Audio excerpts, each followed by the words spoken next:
maging ulol si Marcos.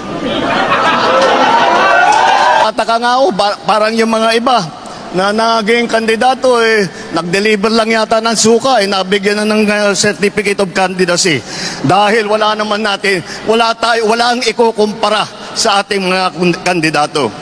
Ako'y nagtitinda ng suka pero nakapag-masteral degree ako, nakapag-doctor of philosophy ako, naging CPNP pa ako, at ngayon naging senador pa. Kaya sa lahat ng nagtitinda ng suka dyan, malaki ang tsansa nyo na magiging senador. Alam natin kung bakit napakataas ng pangunahing bilihin sa ating bansa. Yung hindi kumakain ng suka, hindi nila alam yun. Alam din natin na lubog na ang ating bansa sa korupsyon. Kahit tayo, naaamoy lang natin ay suka. Pero sila hindi nila alam. Sapagkat karamihan sa kanila ay involved sa korupsyon. Kaya ako ay natutuwa kung ito man ang Team Suka. Isa po akong proud member ng Team Suka.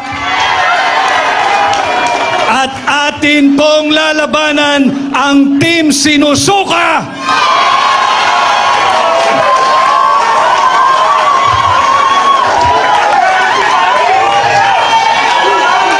Labanan natin ang mga mambubudol.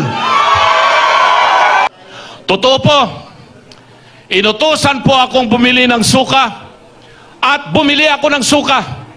Siniguro ko na talagang suka yung aking binili, hindi po droga yung aking binili. Ang proclamation rally ay personal rin na dinaluhan ni dating Pangulong Duterte, ang chairman ng nasabing partido. Sa kanyang mensahe, sinabi niyang hirap si Bongbong Marcos na solusyonan ang mga problema sa bansa. Pero kung sakaling mas magaling man si Marcos sa pamamahala kumpara sa kanya, ay hinikayat pa niya ang taong bayan na iboto ang senatoriables ng administration. Ngayon, kung yung presyo ng bigas, yung presyo ng pagkain para sa Pilipino mas bababa ngayon,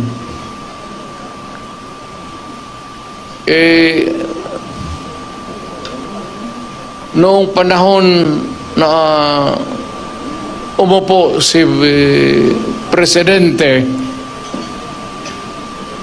kung mas mababa ang presyo ngayon ng pagkain,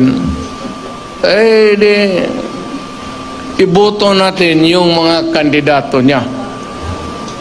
Nakikita mo naman, talagang almost hindi na kaya. Hindi kaya ng tao. Bukod pa rito, ay muli rin niyang tinawag si Marcos na lulong sa droga. Meron isang presidente na talagang bangag.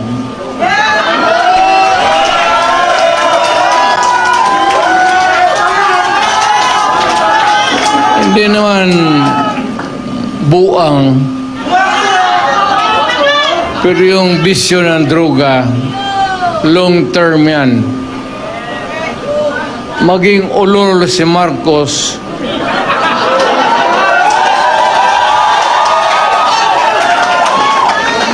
kung maybe constant use of heroin,